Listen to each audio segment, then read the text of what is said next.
आप देख रहे हैं अपना बिहार और आपके साथ मैं हूं विवेक। हाजीपुर से इस वक्त की एक बड़ी खबर आ रही है। नुपुर शर्मा के समर्थन में प्रदर्शन हुआ है। हिंदू पुत्र संगठन का यह प्रदर्शन है। हनुमान चौक मंदिर में आरती की गई, जामा मस्जिद के बाहर नारेबाजी हुई और भारी संख्या में सुरक्षा बलों की तैनाती कर दी गई है। बड़ी खबर इस वक्त की हम आपको बता रहे हैं। नुपुर शर्मा के समर्थन में प्रदर्शन, हाजीपुर से इस वक्त की बड़ी खबर। और जो जानकारियां मिल पा रही हैं, हिंदू पुत्र संगठन ने प्रदर्शन किया है और हनुमान चौक मंदिर में आरती की गई है, जिसकी तस्वीरें आप देख पा रहे हैं। डीएम और एसपी मौके पर मौजूद थे। भारी संख्या में सुरक्षा बल तैनात कर दी गई है।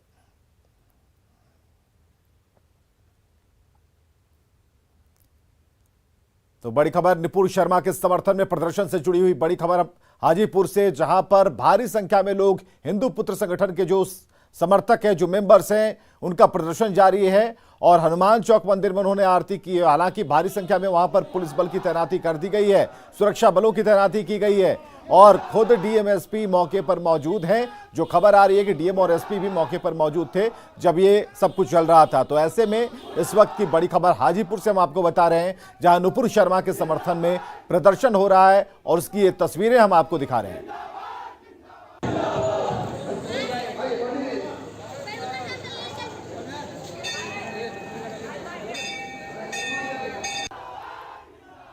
तो कई तस्वीरें एक साथ। हाजीपुर से बड़ी खबर, जहां पर नुपुर शर्मा के समर्थन में नारेबाजी की गई है और यह तस्वीर हाजीपुर से है, मंदिर के पास की है, जहां पर आरती भी हुई है।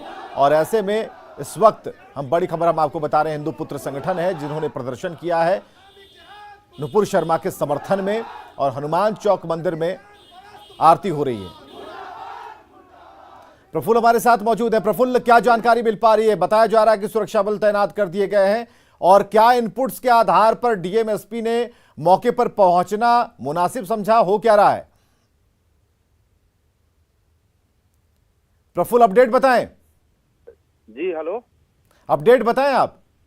जी बता दूं कि आपको अभी देर शाम हाजीपुर के एक मस्जिद चौक पे दुर्गा मंदिर है, जहां पे आज हिंदू संगठन के कार्यकर्ताओं ने आरती की है और जिसकी सूचना जैसे ही प्रशासन को मिली तो प्रशासनिक महकमे में खलबली मच गई। खुद डीएम और एसपी मौके पर पहुंचे हैं, जिनकी देखरेख में और भारी पुलिस बल की मौजूदगी में जो है हिंदू संगठन के कार्यकर्ताओं ने आरती किया है, प्रसाद का भी वितरण किया है और जमकर नारेबाजी की है। इस दौरान कई तरह की नारेबाजी भी की गई है और नुपुर शर्मा के समर्थन में जमकर नारे लगाए गए हैं। जिसके बाद जो स्थिति थी वहां पे, हालांकि तनाव को देखते हुए बड़ी संख्या में पुलिस बल को तैनात किया गया है। तो क्या सिर्फ खबर यही थी कि ये लोग इकट्ठा हो रहे हैं, वहां पर आरती कर रहे हैं, नारेबाजी कर रहे हैं नुपुर शर्मा के समर्थन में, या फिर डीएम और एसपी आनंद फानन में अगर वहां पहुंचते हैं तो क्या कुछ इनपुट्स थे उनके पास? जी बिल्कुल, ये इनपुट मिला था। कहीं ना कहीं इसकी तैयारी जो थी वो सुबह से की जा रही थी और तमाम तरह के जो सोशल मीडिया साइट्स हैं उस पे इस तरह के मैसेज दिए जा रहे थे कि शाम में जितने भी हिंदू संगठन के कार्यकर्ता हैं वो वहां पे जमा हो, इस तरह का आह्वान किया गया था। जिसके बाद से इस चीज को गंभीरता से जिला प्रशासन ने लिया और जैसे ही कार्यकर्ताओं की भीड़ वहां पे जुटने लगी तो वहां पे पुलिस प्रशासन भारी संख्या में, डीएम एसपी खुद पहुंचे, एसडीपीओ भी वहां मौके पर पहुंचे। कार्यकर्ताओं से बात की गई, लेकिन कार्यकर्ताओं ने ये आग्रह किया, प्रशासन से कहा कि मुझे सिर्फ आरती करनी है इस मस्जिद में। मस्जिद के पास जो दुर्गा मंदिर है वहां पे सिर्फ आरती करनी है। आरती करने के बाद वो लोग शांतिपूर्ण तरीके से यहाँ से चले जाएंगे। आरती भी हुई है और आरती के बाद भी है, लोगों ने, कार्यकर्ताओं ने जमकर वहां पे नारेबाजी की है। दो तस्वीरें प्रफुल्ल हम दिखा पा रहे हैं। मंदिर में आरती तो हुई लेकिन मस्जिद के बाहर प्रदर्शन भी हुआ। जी बिल्कुल, मस्जिद के आरती के पहले और आरती के बाद भी मस्जिद के बाहर सैकड़ों की संख्या में कार्यकर्ता वहां पे मौजूद रहे और उन लोगों ने जमकर जो है वहां पे नारेबाजी की है। जामा मस्जिद है, मस्जिद चौक पे, उस मस्जिद के सामने जाकर वो लोगों ने जमकर नारेबाजी की है। नुपुर शर्मा के समर्थन में नारेबाजी की गई है और वहीं पे पाकिस्तान परस्त और तरह की कई तरह की जो नारे हैं वो भी कार्यकर्ताओं ने लगाए हैं। तो कहीं ना कहीं कुछ देर के लिए जो है प्रशासनिक महकमे में खलबली मच गई थी, लेकिन शांतिपूर्ण तरीके से अभी जो है आरती का काम जो है वो संपन्न हो गया है। उसके बाद जो है प्रशासन जो है अभी भी वहां पे कैंप कर रही है, प्रशासन की टीम वहां पे मौजूद है। जी चलिए, बहुत बहुत शुक्रिया तमाम जानकारी के लिए। डीएम और एसपी भी मौके पर अभी भी मौजूद हैं। हालांकि वहां पर पूरी तरीके से फोर्स लगा दी गई है।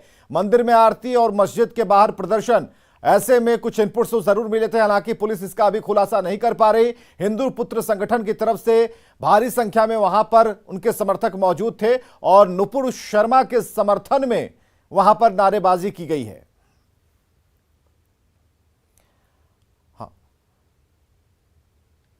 तो डीएम और एसपी अपनी तरफ से कोशिश कर रहे हैं और वहां पर हालात अभी सामान्य हैं, कहीं भी कोई दिक्कत नहीं है और स्थिति पहले जैसी है, तो कहीं कोई घबराने की वहां पर कोई जरूरत नहीं, जैसा कि प्रशासनिक अधिकारियों की तरफ से। और हमारी भी अपील है कि बिल्कुल शांति आप बहाल रखें। इधर केंद्रीय मंत्री गिरिराज सिंह ने बीते शुक्रवार को जुमे की नमाज के बाद कई जगहों पर हुई हिंसा को लेकर सवाल खड़े किए हैं। गिरिराज ने कहा कि लोगों की मोदी का विकास और राष्ट्रवाद नहीं पच रहा और ऐसे में मोदी का विरोध करते करते ऐसे लोग अब देश का विरोध करने लगे हैं, जो देश को बदनाम करने की साजिश है। ऐसे में जो फिलहाल देश के माहौल है, पत्थरबाजी जिस तरीके से हो रही है जुमे के नमाज के बाद, तो ऐसे में आपने पिछली बार भी धर्मांतरण कानून को लेकर कहा था, तो इस बार क्या कुछ कहेंगे पत्थरबाजी? मैं ये कहूंगा, मैं मंचों पर से भी कहना चाहता था कि मोदी के इस भौतिक और सांस्कृतिक विकास, राष्ट्रवाद का सुरक्षा को लोगों को टुकड़े टुकड़े गैंग को पच नहीं रहा है। ये सोची समझी रणनीति के तहत भारत को पूरे दुनिया में बदनाम करने वाले लोग जो जमात है, वो मोदी को गाली देते देते देश को गाली देने का काम कर रहे हैं। चाहे राहुल गांधी हों, चाहे जो लोग आज दंगाई के रूप में आ रहे हैं, भारत को बदनाम करने की कोशिश है। भारत से बढ़िया दुनिया में कहीं सामाजिक समरसता नहीं। यूपी में योगी सरकार ऐसे लोगों पर बुलडोजर चला रही है, ऐसे लोगों के घरों पर। अन्य राज्यों में भी ऐसा हो रहा है, तो क्या बुलडोजर चलना चाहिए बाकी राज्यों में? देखिए, सबके कानून और सबके कानून को सही ढंग से लागू करने के अपने अपने मुख्यमंत्रियों का है। कई राज्य के मुख्यमंत्री अपने ढंग से करते, कई राज्य के मुख्यमंत्री अपने ढंग, लेकिन जो गलत करते हैं कानून उसके साथ ऐसा ही व्यवहार करता है। तो केंद्रीय मंत्री गिरिराज सिंह हमारे साथ हैं, उनसे हमने बातचीत की। उन्होंने सीधे तौर पे कहा है कि सोची समझी साजिश के तहत जो कुछ भी फिलहाल हो रहा है वो सब कुछ लोगों के द्वारा किया जा रहा है। मुजफ्फरपुर से न्यूज़ 18 के लिए प्रियांक सौरभ। खबरों में आगे बढ़ते हैं। पार्टी में रहकर पार्टी को कमजोर करने वाले नेताओं को जेडीयू ने बड़ा मैसेज दिया। एक झटके में पार्टी ने 4 नेताओं को बाहर का रास्ता दिखाया, जिसमें प्रवक्ता अजय आलोक भी शामिल हैं। जेडीयू ने यह फैसला क्यों लिया, इस फैसले से पार्टी का क्या संदेश पार्टी देना चाहती है, यह जानने के लिए रिपोर्ट देखिए। जेडीयू की बड़ी कार्रवाई।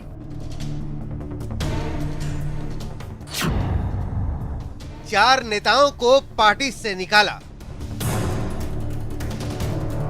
जेडीयू ने अनुशासनात्मक कार्रवाई करते हुए प्रदेश प्रवक्ता अजय आलोक समेत इन 4 नेताओं को बाहर का रास्ता दिखा दिया, जिनमें पहला नाम है पार्टी प्रवक्ता अजय आलोक का, दूसरा नाम है भंग समाज सुधार सेनानी प्रकोष्ठ के अध्यक्ष जितेंद्र नीरज का, तीसरा नाम है प्रदेश महासचिव अनिल कुमार का और चौथा नाम है प्रदेश महासचिव विपिन कुमार यादव का। जेडीयू की ओर से जारी इस पत्र में कार्रवाई का कारण भी साफ तौर पर बताया गया है। पत्र में लिखा गया है कि कई महीनों से लगातार सूचना मिल रही है कि पार्टी के कुछ पदाधिकारी दल हित के विपरीत पार्टी के समानांतर कार्यक्रम चलाने की भूमिका अदा कर रहे हैं। वहीं पार्टी पदाधिकारी के नाम पर पार्टी कार्यकर्ताओं के बीच गलत संवाद स्थापित कर दिग्भ्रमित कर रहे हैं। कुछ पदाधिकारियों को व्यक्तिगत तौर पर ऐसे कृत्यों से परहेज करने का परामर्श दिया गया। इसके बावजूद ऐसे कृत्य किए जा रहे हैं जो पूर्णतः दल विरोधी हैं। कि हर स्तर पर जो है ना भ्रम की स्थिति पैदा हो गई थी। कुछ लोग द्वारा जो पार्टी के जो पदाधिकारी हैं, कुछ लोग जिनका नाम मैंने लिया है कि श्री अनिल कुमार, श्री विपिन यादव जी, उनके द्वारा जो भ्रम की स्थिति पैदा की गई थी, मैंने भी व्यक्तिगत तौर पर उन्हें इन चीज़ों से परहेज रखने के लिए भी सलाह दिया, परामर्श किया, लेकिन इसके बावजूद भी उनके पार्टी गतिविधि के खिलाफ में वो काम एक्शन लेते रहे, काम करते रहे। जेडीयू से निकाले जाने पर अजय आलोक ने शायराना अंदाज में कैसे तंज कसा वो भी सुनिए। बड़ी देर कर दी मेहरबान आते आते, बहुत बहुत धन्यवाद मुझे मुक्त करने के लिए। इतने साल का संबंध रहा, बहुत अच्छा रहा। मेरी सब शुभकामनाएं आप लोग को है। मैं फिर से कहता हूँ बहुत बहुत धन्यवाद। जेडीयू की इस कार्रवाई को आरसीपी सिंह से जोड़कर भी देखा जा रहा है, क्योंकि ये चारों नेता आरसीपी सिंह के करीबी माने जाते रहे हैं। पटना से न्यूज़ 18 के लिए आनंद अमृतराज की रिपोर्ट। केंद्रीय इस्पात मंत्री आरसीपी सिंह की मुश्किलें कम नहीं हो रही। पहले राज्यसभा का टिकट कट गया, उसके बाद पटना में सरकारी बंगला छिन गया, अब उनके करीबियों को भी पार्टी से निलंबित कर दिया। वहीं अब पार्टी के संसदीय बोर्ड के अध्यक्ष उपेंद्र कुशवाहा ने आरसीपी सिंह से नैतिकता के आधार पर इस्तीफा देने की नसीहत दी है। उपेंद्र कुशवाहा ने कहा कि आरसीपी सिंह को कार्यकाल पूरा करने से पहले ही मंत्रिमंडल से इस्तीफा दे देना चाहिए। आपको लगता है कि उनको इस्तीफा दे देना चाहिए? अब देखिए, एक तो संवैधानिक स्थिति होती है ऐसे मामलों में, और संविधान के हिसाब से जब तक कोई व्यक्ति मेंबर है तब तक तो आराम से रह ही सकता है मंत्रिपरिषद के सदस्य के रूप में, एक अलग विषय है। लेकिन एक नैतिकता है और बाकी जो पॉलिटिकल स्थिति है उसके तहत तो जो मैसेज है उस मैसेज के तहत अब उनको विलंब ही नहीं करना चाहिए। कोई भी व्यक्ति को खुद डिसीजन ले लेना चाहिए। आप चाहते हैं कि इस्तीफा दे दें, जो टेक्निकली जो आप बात बता रहे हैं? नहीं, हम चाहते हैं इसका मतलब नहीं है हम क्यों चाहेंगे या नहीं चाहेंगे, उसका विषय नहीं है। विषय है व्यक्ति का, इस परिस्थिति में व्यक्ति को क्या करना चाहिए। उसमें मेरी कोई राय नहीं है, मेरा कोई सुझाव नहीं है, लेकिन कोई भी व्यक्ति हो उनसे अलग भी बात करें तो ऐसी स्थिति में बने रहने का कोई औचित्य नहीं है। इधर मोकामा से आरजेडी विधायक अनंत सिंह की मुश्किलें और बढ़ गई हैं। मोकामा स्थित घर से AK-47 बरामदगी मामले में अनंत सिंह को कोर्ट ने दोषी करार दिया है।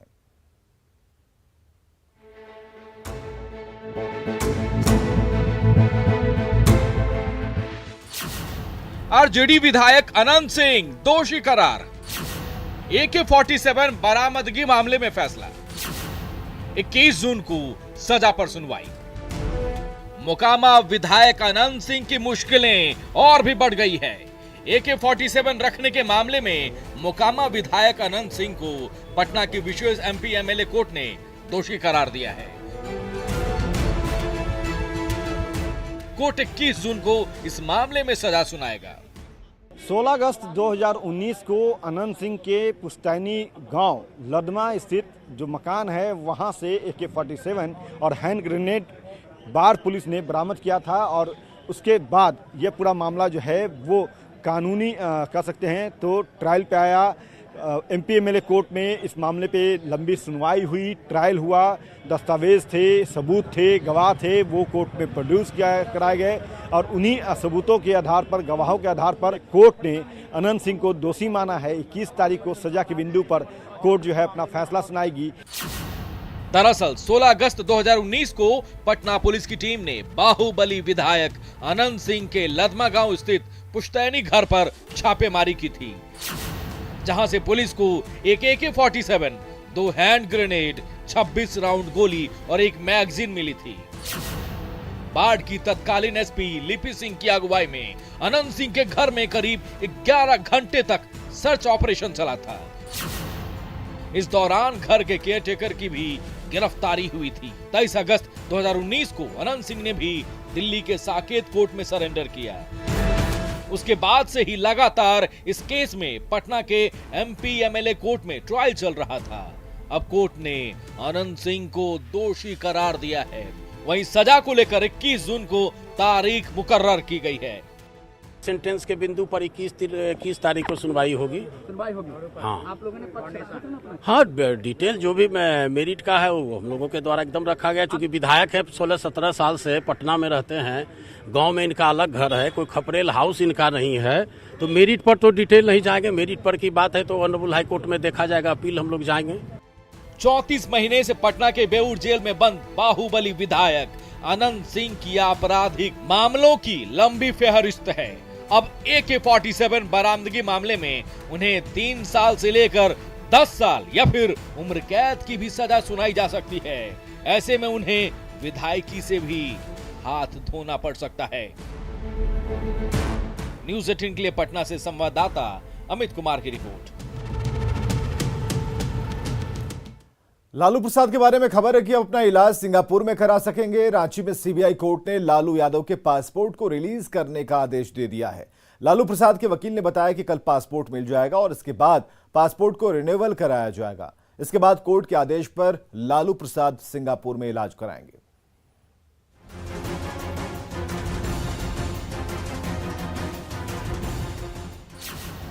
सिंगापुर जाएंगे लालू यादव। पासपोर्ट रिलीज करने का आदेश। आरजेडी अध्यक्ष लालू प्रसाद यादव को बड़ी राहत मिली है। लालू यादव की अर्जी को सीबीआई कोर्ट ने मंजूर कर लिया है और पासपोर्ट रिलीज करने का आदेश जारी कर दिया गया है। सीबीआई कोर्ट के अप्रूवल के बाद अब लालू यादव पासपोर्ट को रिन्यूअल करा सकेंगे। बुधवार को पासपोर्ट रिलीज किया जा सकता है, जिसके बाद वो अपने पासपोर्ट को रिन्यूअल कराएंगे, जिसमें कुछ दिनों का वक्त लग सकता है। सीबीआई कोर्ट ने आज उनके पासपोर्ट रिलीज करने का आदेश पारित कर दिया है। संभवतः कल हम लोग को पासपोर्ट उनकी मिल जाएगी। ग्राउंड्स और दूसरी बात की क्या है, कब तक टाइम लग जाएगा ये पूरे प्रोसेसिंग में? वो तो पासपोर्ट ऑफिस का है, पर यूजुअली हम लोग भी अपना जो पासपोर्ट रिन्यूअल कराते हैं 1 से 100 महीना का समय लग जाता है। अब उनका कितना लगेगा तो पासपोर्ट ऑफिस के पर निर्भर करता है। दरअसल लालू यादव पिछले कई सालों से बीमार चल रहे हैं और अपने इलाज के लिए काफी समय तक रांची रिम्स और दिल्ली एम्स में भर्ती रहे थे, लेकिन बीते दिनों डॉक्टरों ने उनकी किडनी में शिकायत की बात कही थी, जिसके इलाज के लिए उन्हें विदेश जाना है। तो हेल्थ का वही मेन इशू, उनको ट्रीटमेंट के लिए किडनी फेल्योर है, तो उसी के ट्रीटमेंट के लिए वो बाहर जाना चाह रहे हैं।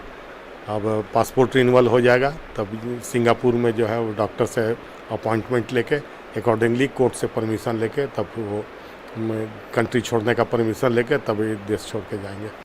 लालू यादव को किडनी ट्रांसप्लांट कराना है। सिंगापुर में डॉक्टर से अपॉइंटमेंट के बाद ट्रांसप्लांटेशन कराएंगे। सिंगापुर जाने के लिए पासपोर्ट की जरूरत है। दरअसल लालू यादव को चारा घोटाले के 5 मामलों में सजा सुनाई गई है, लेकिन सजा की आधी अवधि पूरी होने के बाद झारखंड हाईकोर्ट ने लालू को सशर्त जमानत दी है। सीबीआई कोर्ट में लालू यादव का पासपोर्ट जमा है। अब कोर्ट ने पासपोर्ट रिलीज करने का आदेश दे दिया है। आने वाले दिनों में लालू यादव सिंगापुर में इलाज करा सकेंगे। रांची से संवाददाता रूपाली त्रिपाठी की रिपोर्ट। सरकारी नौकरी की तैयारी कर रहे छात्रों को प्रधानमंत्री नरेंद्र मोदी ने आज एक बड़ी खुशखबरी दी है। पीएम नरेंद्र मोदी ने सभी विभागों मंत्रालयों में मानव संसाधन की स्थिति की समीक्षा करने के बाद आने वाले 1.5 साल में करीब 10 लाख भर्तियों करने का निर्देश दिया है।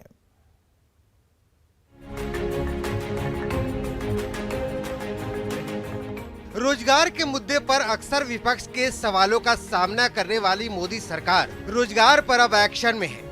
केंद्र सरकार अगले 1.5 साल में 10 लाख नौकरियां देगी। पीएमओ ने ट्वीट कर इसकी जानकारी दी है कि प्रधानमंत्री नरेंद्र मोदी ने सभी विभागों और मंत्रालयों में मानव संसाधन की स्थिति की समीक्षा की और निर्देश दिया है कि मिशन मोड में अगले 1.5 साल में 10 लाख लोगों की भर्ती की जाए।